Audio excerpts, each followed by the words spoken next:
In the name of the Father, of the Son, and of the Holy Spirit, Amen. Well, this video I'm going to open up a can of worms, so to speak. I hope not too much, but I do want to talk a little bit about the the post that I left with the Beyonce mass and this, this whole agenda. And from what I understand, there were, some of the viewers did some research. It was not a Catholic church, but it was done nonetheless. Okay, so the whole thing with the Beyonce mass, first of all, I don't know why you would choose Beyonce as a role model. Let's just say that from a Christian perspective. So the whole thing is kind of like it's like you bring in a Hollywood star or a world famous pop singer to be your role model or your example on how to be a woman, or how to express your voice as a black woman. And there's a lot of aspects to this whole thing. That is one of the reasons that I left the other post of the videos that I posted. I would recommend that you watch those because there's some clarity there, and then there's also some history there. Okay, and so those two videos that I left, it was kind of ironic to me anyway that right after I posted that, I came across those two videos. I don't really go looking for things like that. What I want to point out here, and maybe it is a can of worms, but what I wanted to point out is kind of a bigger picture and an underflowing theme, if you will, that it seems to me that a lot of people are not aware of, or not have not been privy to. Okay, and so that's why I say a can of worms, because I'm kind of stepping into the political realm um, a little bit, but at the same time, what I would like to show is how these things within the political realm and the millions of dollars that are being put into these things, how it corresponds to the authentic messages and apparitions of the Blessed Mother. Okay, and so we have to start with Russia will spread her errors. Okay, and really the Russia of error, or the error of Russia, is communism. That's where it comes from. Okay, that is the error of Russia. It is, seeing the state as God. Um, Communism has never worked throughout history. It's always led to death, as well as Marxism and Leninism and you know um, ideologies of Mao Zedong and things like that. They've always led to revolution, bloodshed, and war and death. Okay, and so that's the reason that I want to tie this in. And what I want to do is I want to pull out a couple of words that we hear thrown around all the time, and there are different levels to these words, so it makes it even a little more intriguing. Okay, some more radical than others, but basically the same words. But if we don't understand words, if we're not listening and then doing just a little bit of research, okay, you don't have to be a United States political historian to go find out these facts, and then to know certain players like a George Soros or a Klaus Schwab, or these other philanthropists that want to push a new world order. That's what they want. That is the whole idea. And in a number of videos back, what I had said, and I truly believe this, that the only thing standing in the way of that, okay, is the United States as it was founded on Christian values, okay, the Bill of Rights, and the Catholic Church. You have to get rid of those two things. So from the country standpoint, what the idea, or what seems to me is the plan, is to destroy Western culture, okay, by sexualizing everything, saying freedom is basically to do whatever you want without any kind of moral compass, rather than freedom to choose to do the right thing. Okay, and then you have to attack the morality of the church. Okay, so you break down the culture, the nuclear family, Christian values as a whole in the West, and then you attack the morality of the church, because that's really where people kind of fall off the edge. And as I've said before, the percentage of Catholics that agree with um, or should I say, don't agree with what the church teaches on contraception, or what the church teaches on sex outside of marriage, or living together before you're married, in matrimony, a sacrament, um, having children outside of wedlock, um, and so we're really under attack in the morality area of the church. The faithful are really under attack, and a lot of this is because these things that have been introduced into Western culture.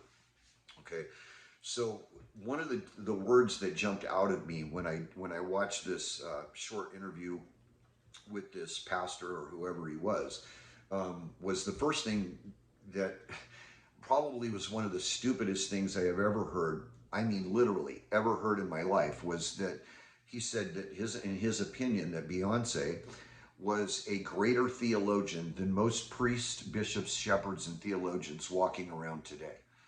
Um, I couldn't disagree with that anymore. It's absolutely ludicrous. Okay.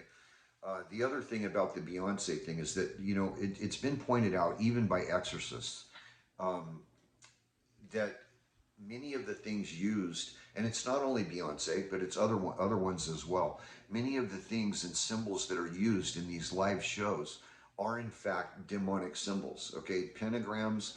Um, you know, um, there was one picture I saw of her in a live show where she looked to be dressed like Isis. Okay, like the Egyptian god. Um, and there's a lot of spiritual stuff to this too, which is, like, as I said, demonic symbolism.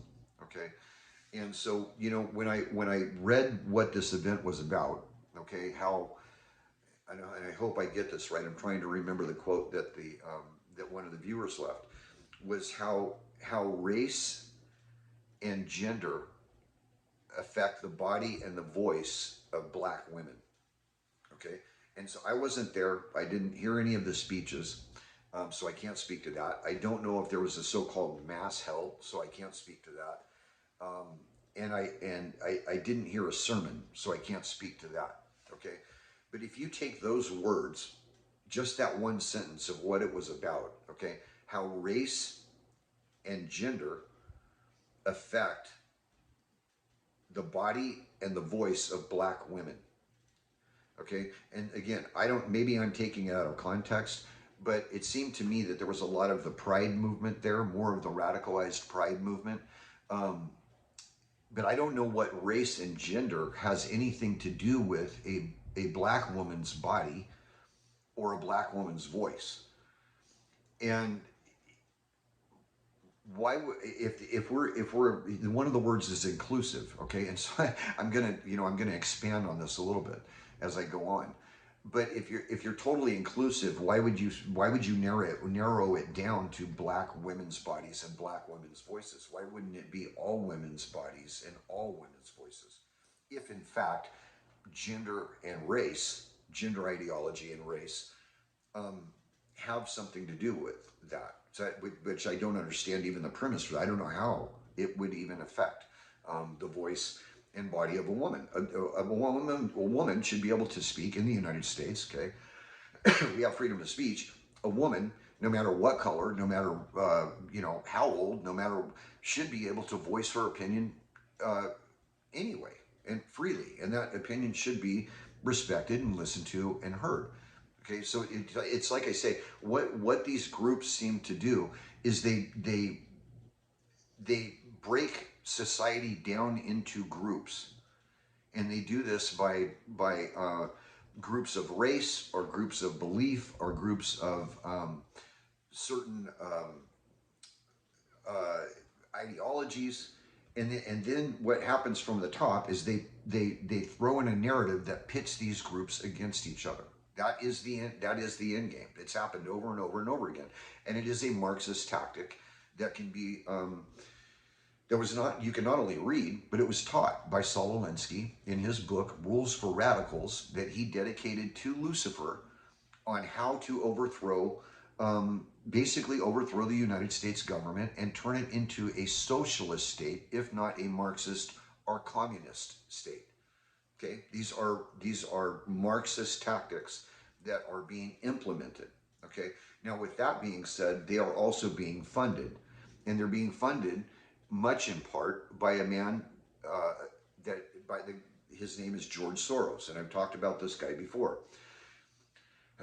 He is a Hungarian Jew, an atheist, um, grew up during World War II, basically handed his own people over to Hitler and the Nazis, became a billionaire overnight with his dealings on Wall Street, has been quoted as saying that the destruction of the United States will be the culmination of his life's work.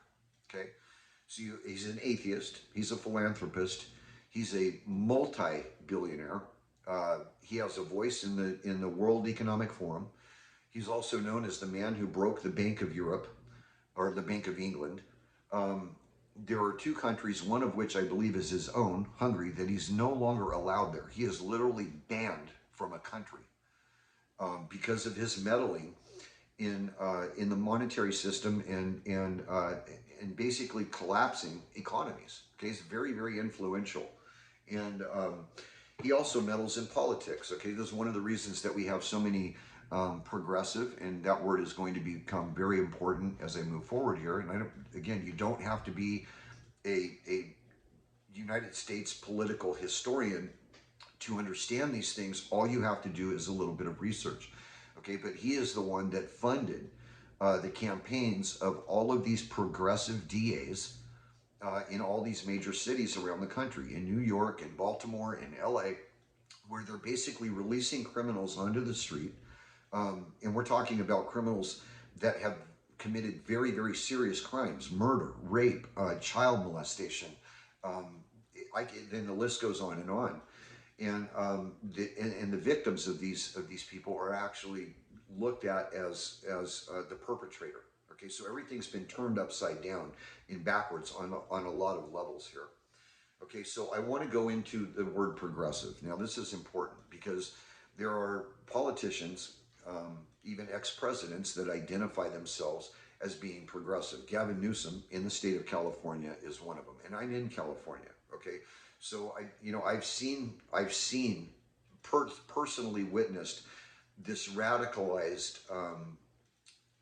wing of the LGBTQ, or whatever, however many letters they're adding now. Okay, and I've witnessed this personally. I've seen it in person. Okay, specifically when I was at the Walk for Life in San Francisco, and in which signs were being ripped out of the hands of young Catholic women or young Catholic girls, even very violently.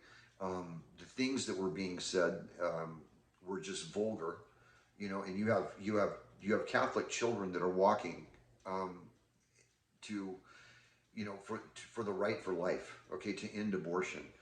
There were huge signs hung up, off of bridges that said "Abort Christ," written in what obviously red to represent blood. But I've seen this radicalized side of this, and so I'm not saying the whole Pride movement is bad. Okay, it really kind of began with it was more of a rallying cry to stop discriminating against people that dealt with this type of cross, okay, or this type of disorder. And that's another word, okay, disorder. That's one that people find very, very offensive. But the word disorder can be applied to any mortal sin. Okay, gossip and slander, that is speech, but it is a disorder of what God created the tongue for, and that is to give Him praise. Okay, to bless rather than to curse. And so it's a disorder of speech. It's a disorder of the tongue. Um, Looking at a woman in lust or a man in lust is a disorder, in the sense that we are not seeing the person as a child created in the image of God, and having the utmost respect for that person. Okay, maybe not agreeing with everything they do and that kind of thing, because there's a difference between the dignity of the person and the sin they fall into. You got to love the person and hate the sin. But looking at a woman or a man in lust is a disorder. And and I could go on and on and on. Addictions, pornography addiction, that is a disorder. But when disorder is applied to um, the the sin of engaging in homosexual behavior, it's seen as an attack. And so I want to make sure I'm not attacking here, because the word disorder, is usually thrown at what we would refer to as bigger sins. The fact of the matter is the entire world is in a state of disorder because of original sin. We are all a fallen nature because of original sin. And so to some degree, we are all disordered. And it's not until we reach, the perfection of Jesus by God's grace, okay, completely redeemed, and, everything is done, that disorder will cease, okay? So the word I want to focus in on here real quick is progressive. And I'm not going to go too long into this. I don't really want to make this a really long video. I want to give a little bit of a history. And again, you guys can do your own research. This is some things that I did, years ago. I didn't go into real in depth and, that kind of thing. I did, I would say a semi deep study on the progressive movement. Okay. But the progressive movement, and I got some notes here, so I'm just going to read off. Okay.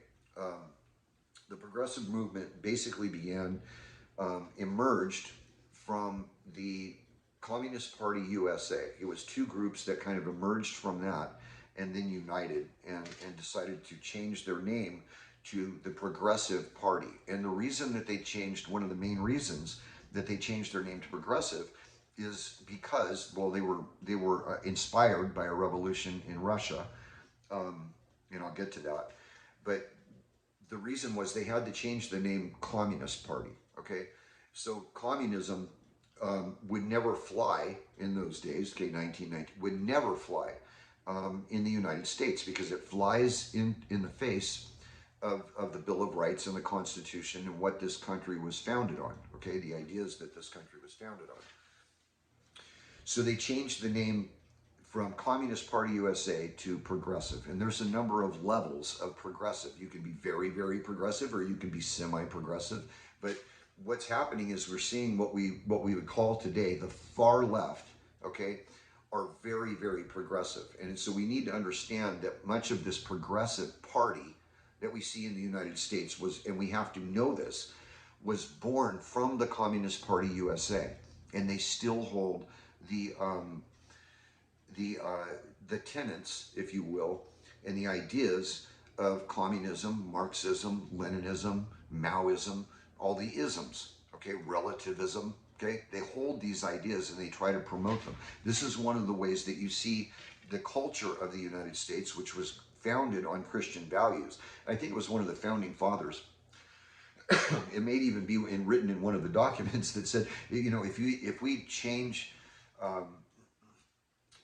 if we deviate from the Christian values that this country was founded on, then the United States, the idea of the United States and freedom and, everything that goes along with it, none of it makes any sense. It's absolutely pointless to try to do this without that first, without that, the Christian values at the foundation of the entire thing. So, progressive. I'm going to give a small example. And well, again, I hope I'm not opening a can of worms and getting myself canceled. The information is out there, okay? Barack Obama, who's probably the most progressive president in the history of this entire country. Okay, I don't know how, and one of the ways, I don't know why, but we do this, not only as Catholics, but as American people. We like the way someone speaks, but we don't hear what they're actually saying. We like this way someone looks, but we don't really hear the policies that they want to push. We don't hear things like, we're 5 days away from the fundamental transformation of America. No one ever asked the question, well, what fundamental change into what? Why would you want to change what has become the greatest and most powerful and most richest country in the history of mankind, the country that's pulled the majority of people out of poverty? Why would you want to fundamentally transform that? And if you want to, tell us what you want to transform it into. Okay. And so, again, I don't know how much you know about Obama, and I'm not blaming all of this on Obama. I'm just giving you an example. If you do a little bit of research on Barack Obama, you will find out that his mother, okay, belonged to the Democratic Socialist Party, okay, of the United States, and that his grandparents were card-carrying members of the Communist Party, USA. And so I don't know how a young man can grow up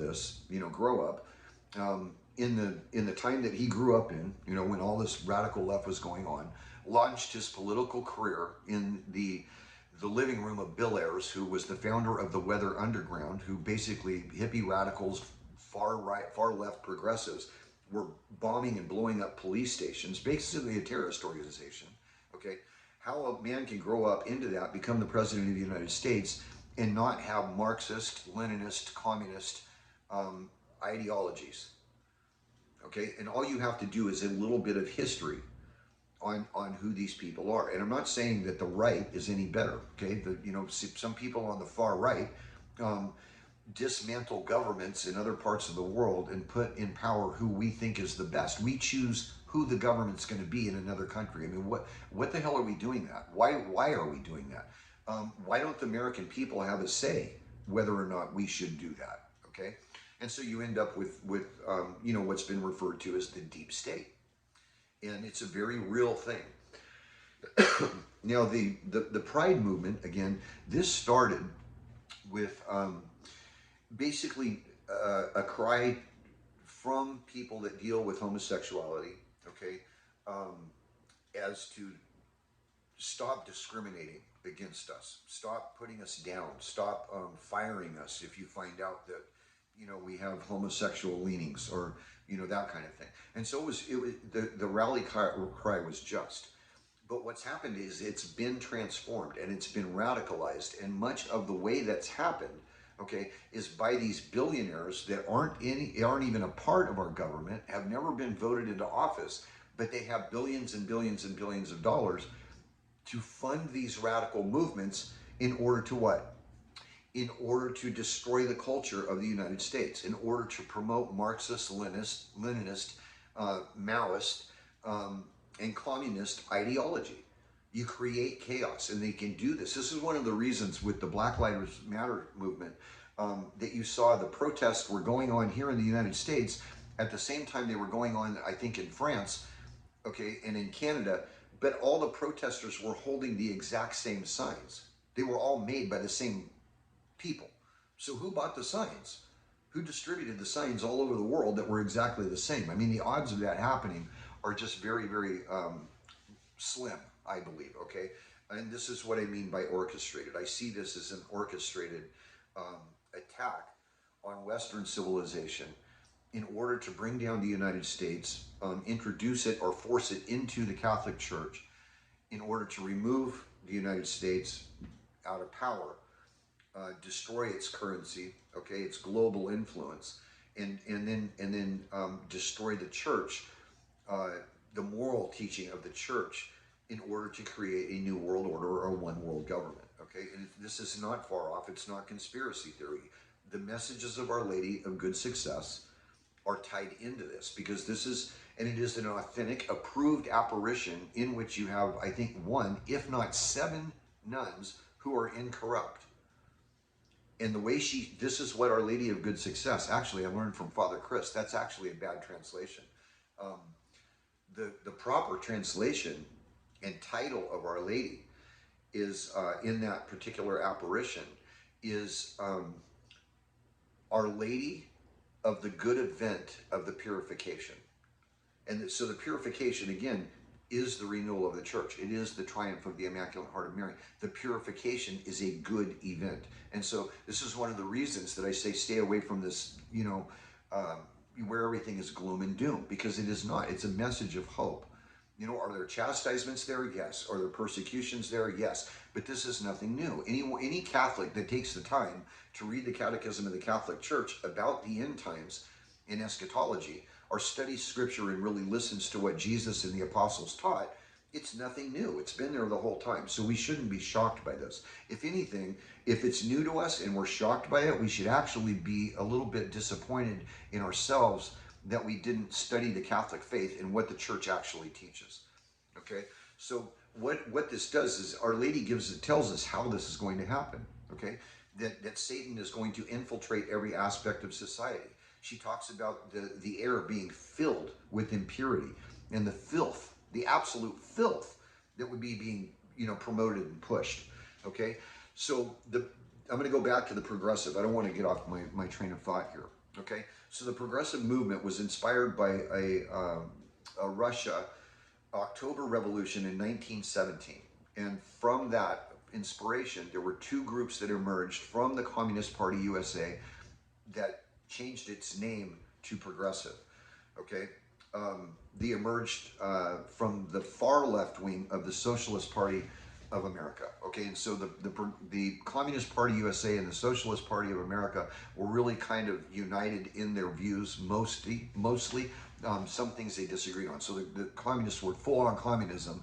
The Democratic Socialists were just very far left leaning. Okay, so instead of having a democratic republic, what they want is a socialist state.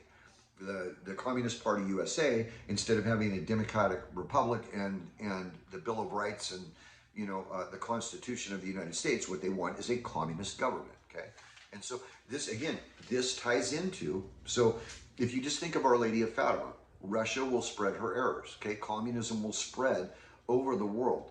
Well, why would Satan use anything other than what is going to promote that? Basically, the Democratic Socialist Party USA in our country and the Communist Party USA in our country, which has transformed itself, okay, from October 1917 and 1919 into two groups that merged and then changed their name to progressive.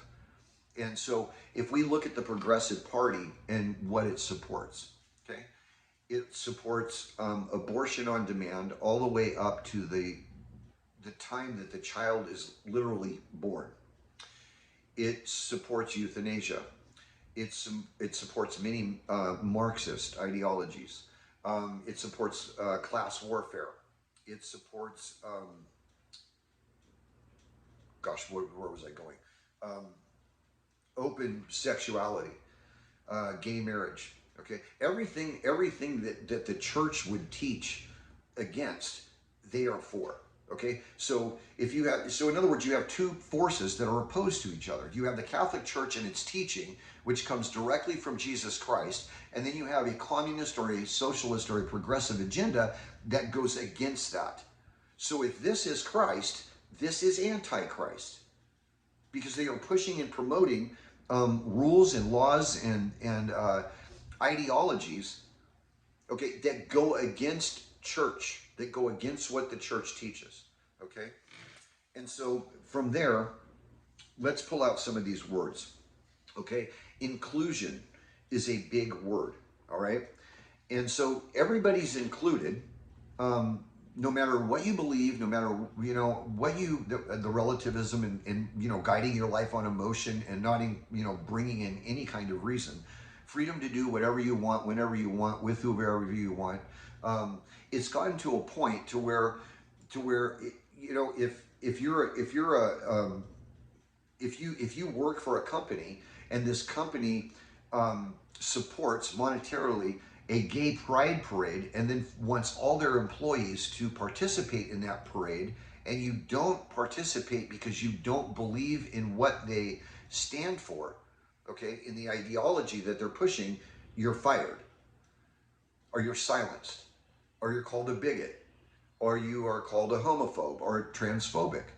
So it's not inclusive. It's a play on a word, okay, that you're only included if you agree with it. And if you don't agree with it, then you are the one that is shunned.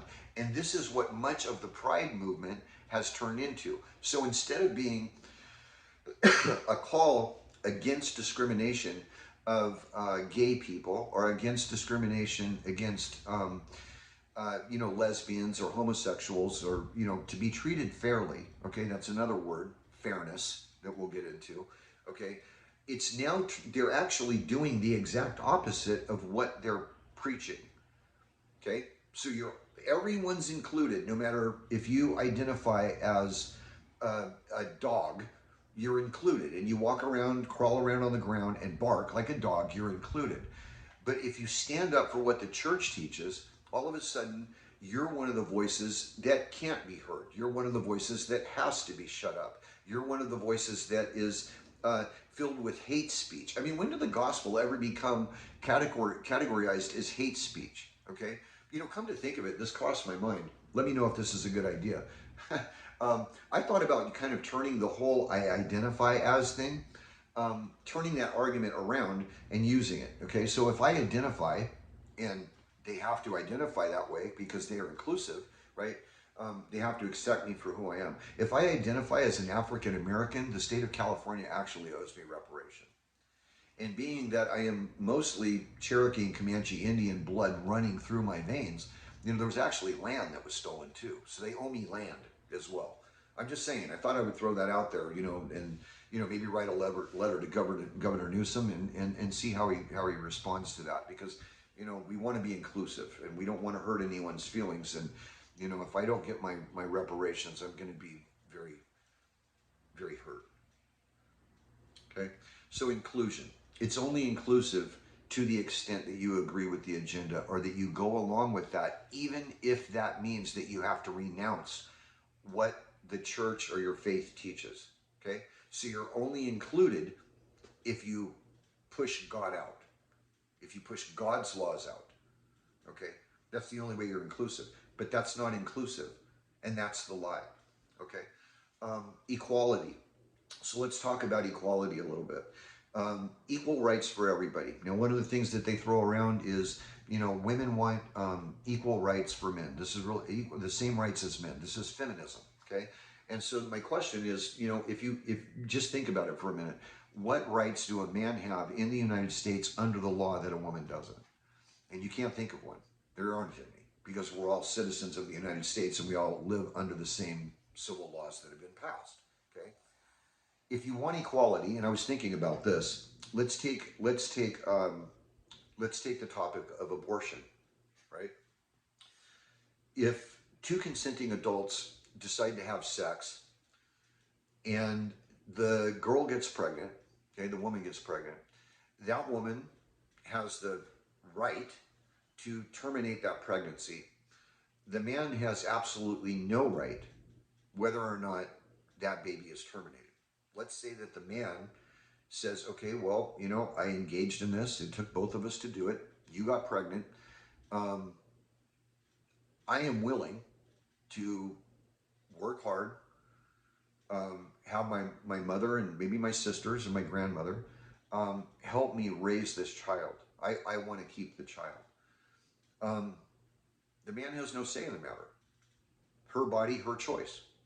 So even though this man, whether it was sinful or not, okay, say it was consulting, the man wants to keep the child, he has no choice.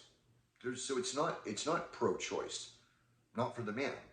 So the whole idea of equality and you know, my body, my choice, you know, well, what about the man? What about the trauma he's going to suffer? This is one of the points that I brought up in the comments section, you know. So let's flip the thing on its head. Okay, so the man has no rights in that situation, absolutely none. He cannot say. Okay. The woman can say, well, it's my body. I'm the one that's going to have to carry the baby for 9 months. I'm the one that's going to have to give birth. And so there's an argument against that too. If the man is willing to raise the child, he's going to be raising and responsible for that child for the next 25 or 30 years. So it's not like it's imbalanced. Okay. But if you turn the thing around on its head, I don't even know how I got into this. It doesn't matter. If you turn the thing around on its head, let's say it's the other way around. Okay, let's say that two consenting adults sleep together. The woman gets pregnant, and she decides she wants to keep the baby. And the man says, "Well, you know, I'm not really in a position to be a dad. I'm just now launching my career, and you know, I'm not ready for a child. And I think you should have an abortion, and I'll pay for it." And the woman says, "No, I'm going to have the baby, whether you want me to or not. And not only that, but you're going to pay me child support." And so now the government's going to take money out of your check to support a baby that you don't want. That's not equal rights. So you see the whole thing. So, but the arguments that's missed in the whole thing, okay, and this is what's being pushed out. Do you realize that the solution to that problem is to listen to what the church teaches and live by it? Don't have sex outside of marriage, and then no one would be in that no one would end up there, or the majority of people would not end up there, because the two are married now in the church in the sacrament of holy matrimony with God's blessing to create children out of their love for one another, out of self-giving, complete giving of self to the other, okay, to where that love comes to such a height that it actually creates life. And you have the nuclear family, basically the foundation of a stable society. And this is why you destroy the nuclear family. If you take that argument to where I just took it, to its end game, right, and the absolute solution to the problem, all of a sudden you're not looked at as equal. You do not have an equal voice because they don't want to. They want to sleep with each other if they want to. If I want to live an immoral life, I'm going to do it. But no one wants to take responsibility for the consequences. And in that situation, no matter whether or not the woman decides to keep the child or whether or not the woman decides to abort the child, okay, either way, the child is either terminated, okay, or the child has no father in the scenario that I just gave. And so at the end of the day, the one that suffers is the child. But the absolute solution to that is to live your life according to what the church teaches as far as engaging in sex outside of marriage, okay? Fornication, which is a mortal sin. It's right there in the last chapter of the book of Revelation. No liars, no fornicators, okay, will not enter the kingdom of God. And so even if we speak this message in truth and love, right, because of love for the person and the concern for the soul, it's looked at as hate speech because it goes against the way that person wants to live their life. So it's not even viewed as coming from a loving place anymore. It's viewed as hate speech. And you're going to see this more and more and more, I believe, as we go on. They're going to outlaw the Bible. I mean, we're already seeing it in Catholic schools in Canada where they want to, hang the gay pride flag, on the post in Catholic schools, okay? But they don't want to teach what the catechism teaches about homosexuality. These are Catholic school boards in Canada, okay? It's happening all over the world, not only in the United States and Canada, but all over the world. The church is under attack, and they are attacking the youth. Okay, they're distorting the minds of the youth within the church. Okay, so let's talk about fairness. Okay, well, we want fairness for everybody, and the example that I gave, and it's a good thing, okay, that if you have a woman who has a brilliant mind, okay, has gone to college, has gotten all the degrees, and she's working, let's say as I don't know, an engineer, okay, in a company, and her male counterparts who are doing the same job are making more money than her. That's not fair. That's not right. The woman should be making the exact same salary or being compensated in the same way monetarily for doing the exact same work.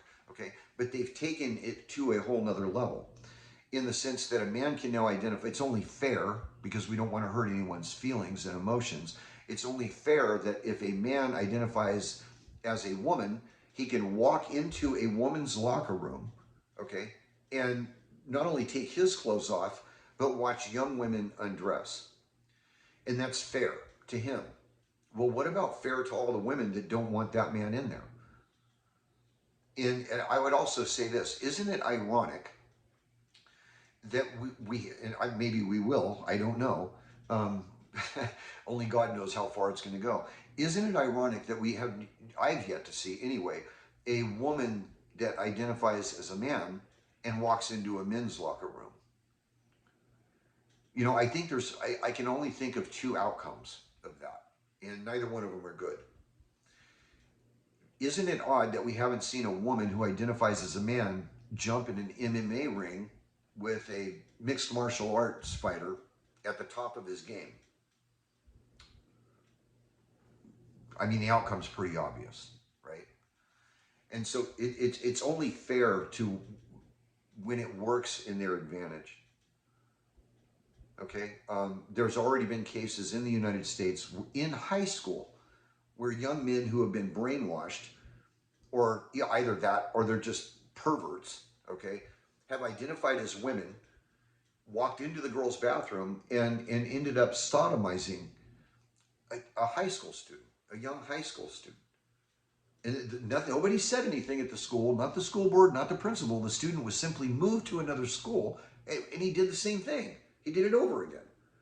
And so it's only fair when it moves in their way. And as I say, why have we not seen any women identifying as men and like walking into the locker room of, oh, I don't know, let's say a hockey team that just won a world championship and their testosterone's going through the roof and they're all pumped up and they're, shaking, champagne bottles and drinking beer. I wonder why. Again, I can only think of two things that would happen, and neither one of them are good. But again, it's only fair when it works in their favor. If you want to go with complete fairness, that's when you get shut off, okay? If you want to be fair, then the voice of the Catholic Church and what it teaches and thinks about such things in the areas of morality, okay, not only that, but the damage to society and the obvious outcomes, then that voice needs to be heard too. But it's when church leaders, it's when priests start speaking up about this. Catholic lay people, I'm putting myself on a line right now. This could end it. But if someone doesn't, we have a responsibility as Catholics to stand up and speak the truth. Okay? And one of the ways of doing that is you don't always have to go with scripture. You don't always have to go with authentic apparition of Our Lady. What you do is you say, okay, well, here's a political party. This is where it's came from. That's a fact. It's born out of communism. That's a fact. It's pushing an ideology that is absolutely destroying the culture of the United States. That's a fact. It's promoting everything under the sun that goes against the teaching of the Catholic Church. That's a fact. And so when you present it in this way, you're not dealing with, spirituality and demons, and which I believe are absolutely, truly believe that is involved in this. Okay? But you are speaking facts. Now you're fighting back with an ideology, okay? And an ideology that is 2,000 years old. It is the gospel of Jesus Christ. And that is what's going to be shunned. I don't have to go into detail. This is not hard for us to understand. Jesus himself said it. You will be hated by all nations because of my name. Okay? Let's talk about fairness. It's like I say, the only religion really being attacked is Catholicism, is Christianity, okay? And I say Catholicism because I'm Catholic and I know full well that the Catholic Church holds the fullness of truth. But I can also identify with these non-denominational Christian pastors and even, the people that attend those churches, okay, that are standing up for the gospel. That's one thing you'll have in common. I think it was Father Nesbitt that told me this. Or taught this, and maybe I shouldn't put his name on it. I don't remember. I heard this somewhere. But in the time of Hitler, you had Catholics and Protestants come together that actually united around the message of Hitler and supported him. And you had Catholics and Protestants that came together under the gospel of Jesus Christ and were pushing against the agenda of Hitler. And so you'll see this, okay? But you can't walk into a mosque and insult the Prophet Muhammad, okay? Two very good reasons, okay? You will be, well, let's say, first of all, you'll be thrown out, if not beat up, if not beheaded, depending on where you live in the world, right? But you can walk into a Catholic church and you can desecrate the Eucharist.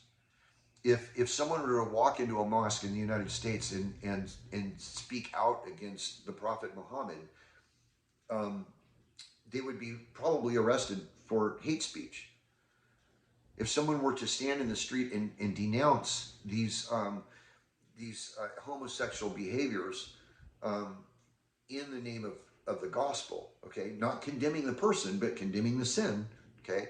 Calling people to repentance, that's viewed as hate speech. But you can have full grown adult naked men walk down the streets of San Francisco in front of children and not be arrested for indecent exposure. And this is what I mean. You're seeing this is it's only one-sided. And what they do is they send out these rallying cries of women's voices need to be heard and Black Lives Matter, and they throw these slogans on it.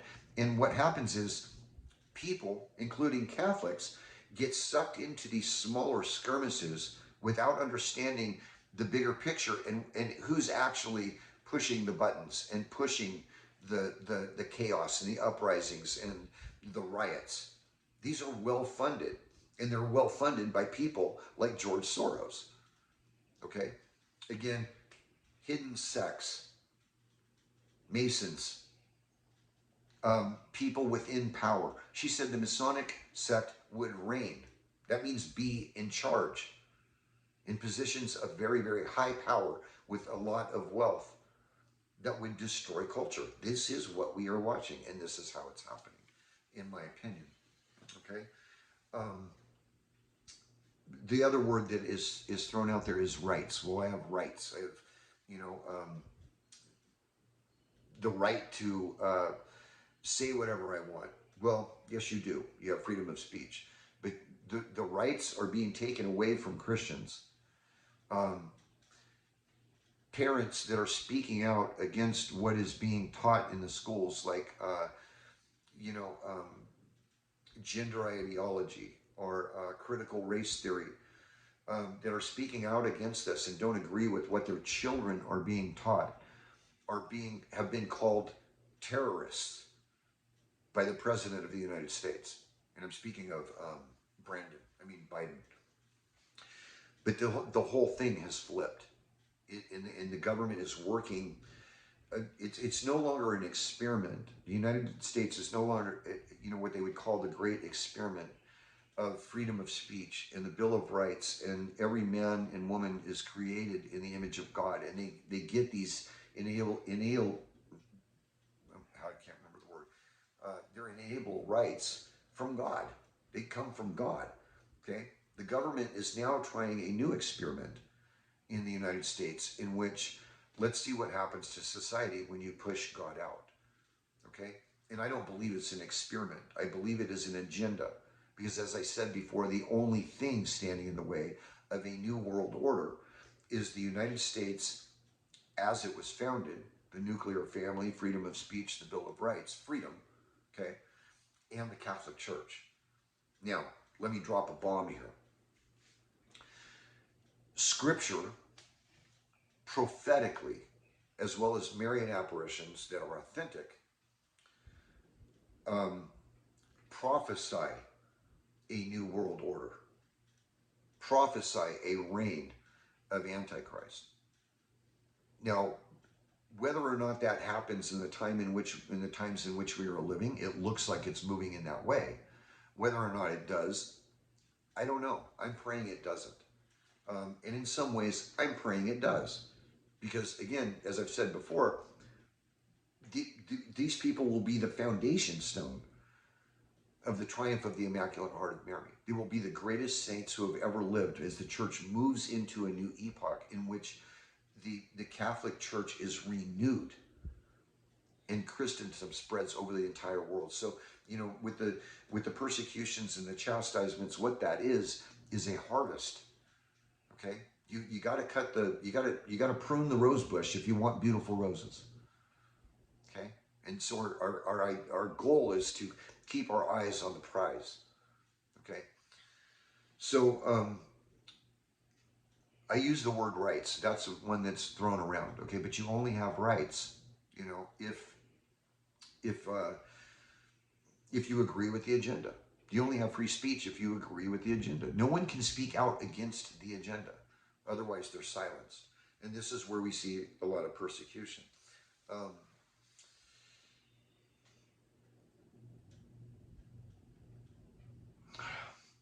if this doesn't make it clear, and again, this isn't something that I normally do, okay, is to step out into the political realm. Um,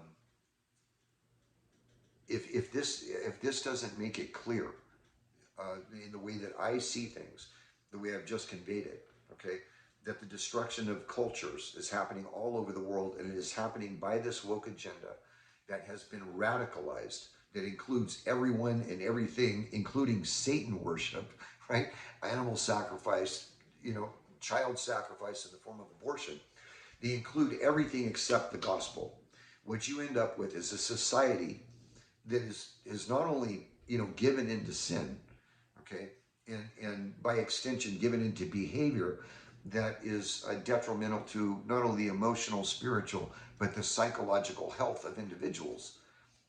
You end up with a society or societies or cultures that have removed the gospel. So a great experiment on what happens if you remove God. And it's not an experiment because Satan knows exactly what happens when you remove God and you funnel people, humanity, down the broad road of sin and destruction. He knows exactly what he's doing. And evil manifests itself into the physical world um, much in the same way that grace um, manifests itself into the world in a physical way. Okay, the sacrifice of the mass, um, the sign that the Catholic priesthood is. Um, when we show people forgiveness, these are things that come by grace, which is spiritual, but again manifest themselves through people. Okay, and evil manifests itself in the same way. And there are people in the world. I don't think there's any question about this anymore. When you look at some of the things King Charles has said, some of the things Trudeau has said, some of the things Biden has said, um, all falling in line with Klaus Schwab and what he said about, you know, creating a new world order. You know, this build back better, um, this global uh, tyranny in which rights are taken away. And so, again, I think what I find, I don't want to say shocking, but something that hits you in a very, very real way when you understand what the Catechism teaches about eschatology, when you look at Marian apparitions and we understand the times that we're living and understand that one of the things that's standing in the way of that new world order is the United States, and at the same time understand that that has to happen to fulfill prophetic scripture, is to say that eventually this nation will, um, if not completely fall, will be removed or put in a position to where it no longer has the influence that it once had in the world. And I believe that's going to happen for a reason, because we're pushing an agenda that is outright demonic. There's no question in my mind about that. You know, not to mention the corruption and everything else that we see. Um, Government in this country has gotten out of control and has amassed an enormous amount of power, has chosen to listen to people behind the scenes with an enormous amount of wealth and influence in the world rather than listen to its people. And at the same time, they promote, they fund, um, they push these the radicalization of these different groups, and in order to create chaos on the ground. And it really, again, it really comes from the ideology of Saul Alinsky and his book Rules for Radicals, who he dedicated to Lucifer, um, and was a Marxist community organizer in the city of Chicago in the 1960s. And that's what's been adopted by the modern day progressive movement. And so when you hear the word progressive, or you hear a politician or a governor, um, or even a city council member or a bishop um, identify themselves as progressive, I think it's very, very important to find out how progressive. Because if they're moving into the areas of progressivism as it is now politically understood in United States politics, then what you're talking about is nothing less than Marxism, communism, Leninism, and Maoism, basically. And this is exactly what Our Lady of Fatima said would happen. And that's why I've said this before. Prophecy is being fulfilled right in front of us. It's just a matter of pulling the veil off the thing in order to allow people to be able to see it for what it is and the reality of what it is. Okay. Um, these experiments have been tried before and they never work. They always lead to revolution, war, death, starvation, and persecution of the church. And it's moving at a global rate. The United States, our beautiful country that we love, um, is the major player pushing this radicalized woke agenda on the rest of the world. Not to mention pushing pornography, pushing child pornography. The United States is the #1 consumer of child pornography. And you know, it's, as I've said before, one nation under God cannot continue to exist if it pushes God out and decides to break every single law that God has established himself. Okay, especially in the areas of morality. And so, you know, we're seeing it in the church as well, okay, with what the German bishops are doing. And there's not a lot of priests speaking out against this. The majority of them that have been persecuted or silenced, if not, I believe, divinely protected by Our Lady. But which means that there's a void that needs to be filled. And if it's not filled by Catholic laymen, lay women that are going to speak the truth with conviction, then that void will be filled with something else that isn't good. But we have to stand up for our faith, and we do this in love. Okay, as I said, I have no problem at all. As a matter of fact, I would jump up and down and rejoice and thank God if someone repented of the sin of, you know, any kind of homosexual behavior and came into the church, was trying their best by God's grace to overcome the things they struggle with, to remain in a state of grace, to go to confession and receive communion. There's nothing greater. Where we have to draw the line as Catholics, and I would say especially Catholic men have a responsibility to do this, is when such behavior is not only said to be okay, but is forced on us inside the church, that we have to accept it. Because I don't have to accept it. And, you know, with some of the videos that I've seen regarding this, some of the things that I've heard said, you know, one of the chants in one of these parades was, we're coming after your children. In another video, there was a man, obviously homosexual, who said to another man that we're not only coming after your children, we're going to sexualize them. And so I'm just being honest as a father. There's certain lines you can't draw, you can't cross. And as Catholic men, and as fathers, I think we have a responsibility to hold that line.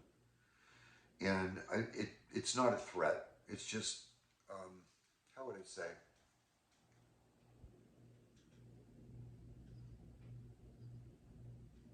It's a reaction to an action.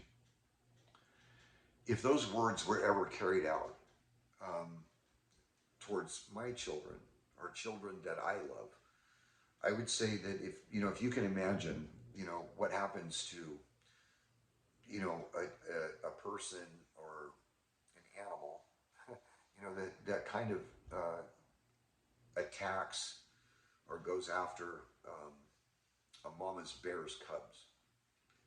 The end result of that person or that animal usually isn't very good.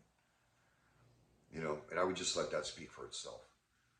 You can call us names, you can shun the gospel, you can call us all kinds of names, but when people are outright saying that they're going to come after our children, um, I don't think that's not going to be met. You're not going to meet something as inclusive as the Catholic Church has been, and as fair as the Catholic Church has been, as patient as the Catholic Church has been.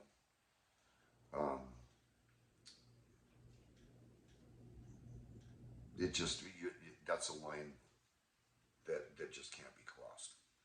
And I don't think I'm the only Catholic parent or Catholic father or Christian father that feels any different. But this, as I've said, this is an evil agenda. It's been radicalized on a number of different levels, and I think it's important for us as Catholics um, to understand the bigger picture of how this is operating, of who it's being funded by, um, and the end game, and the agenda behind it. It's as I've said before, we are watching prophecy being fulfilled right in front of us, and we have an obligation. Um, Not only the clergy, the bishops, the priests, um, the deacons, the cardinals, the popes. They don't. It's their the obligation to speak the truth in love doesn't only fall on them. We have an obligation, okay, especially as Catholic fathers and Catholic men, to hold that line. We have an obligation to speak the truth, again, in love, okay?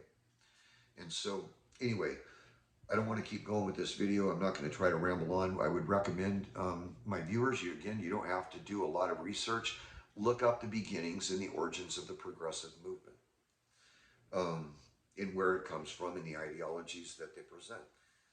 Black Lives Matter was another one. It sounded like a great movement. The slogan is great. Everybody agrees Black Lives Matter. But if you look who it was funded by, namely much of by George Soros, okay, go on their website and look at the tenets they agree with. They openly admit that they are Marxist communist radicals.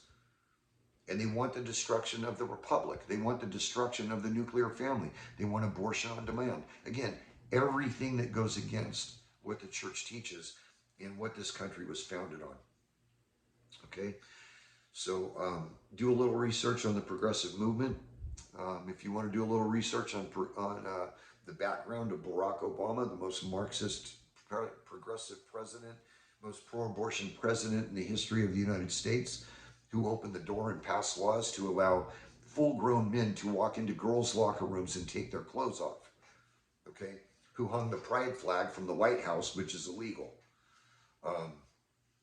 Do some research on him, okay? We're watching the fundamental transformation of America. That's what's happening, okay? It is a Marxist plan to bring this country to its knees. And it's no secret what they want to do and what they've been trying to do for a very, very long time. We need to wake up as Catholics from a political perspective and fall in line with what the church teaches on how we should vote. You know, they said vote your conscience. Well, you know, if we don't have a well-formed conscience according to what the church teaches, we are going to vote very, very poorly. And this is why, in my opinion, um, the majority of Catholics voted for Barack Obama. Okay, it just is what it is. I don't care what the skin color is. It absolutely makes no difference to me. What does the man believe? What does the woman believe? You know, what agenda um, and laws and things are they pushing? Is it going to be good for society and good for individuals, good for women, um, or is it not? Okay, and so we see a slow progress um,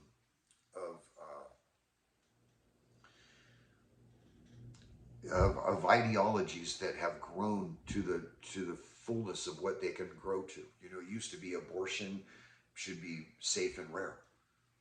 That was Hillary Clinton's position. Okay, and now it's abortion all the way up to birth. You know, then you add in euthanasia, then you add in birth control. You know, the Pope, when they legalized birth control, prophesied and said exactly what was going to happen to society, and it has. And so we have to look at this with spiritual eyes. Um, and we also have to look at it, um, how do I say, from the perspective of what we're allowing to happen in this country when we still have the power to change what happens in this country through voting and through, you know, speaking our voice at the at the ground roots level of things.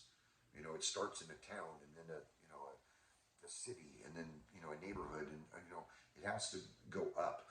And the reason I say that is it's basically the antithesis and using the exact same tactic that Saul Alinsky um, presented in his book Rules for Radicals, and that's bottom up, top down, inside out. Okay, so if you create enough chaos on the ground, enough riots, enough revolution, the government has to step in, clamp down on everybody, and then they transform the entire thing out. And the next thing you know, you're living in a communist country or a socialist country or living in a country with a Marxist government. Okay? So, anyway, that's my take on that. Continue to pray for me. I will continue to pray for you. And, you know, maybe just listen, do some of the research that I said to do on some of these movements. Do the research and then read side by side the messages of Our Lady of the Good Event of the Purification, otherwise known in the United States as Our Lady of Good Success, and you will see exactly what's happening because it's right in front of us, as I said. May God bless you. May He keep you. May He cause His face to shine upon you, and may He grant you His peace. In the name of the Father, and of the Son, and of the Holy Spirit.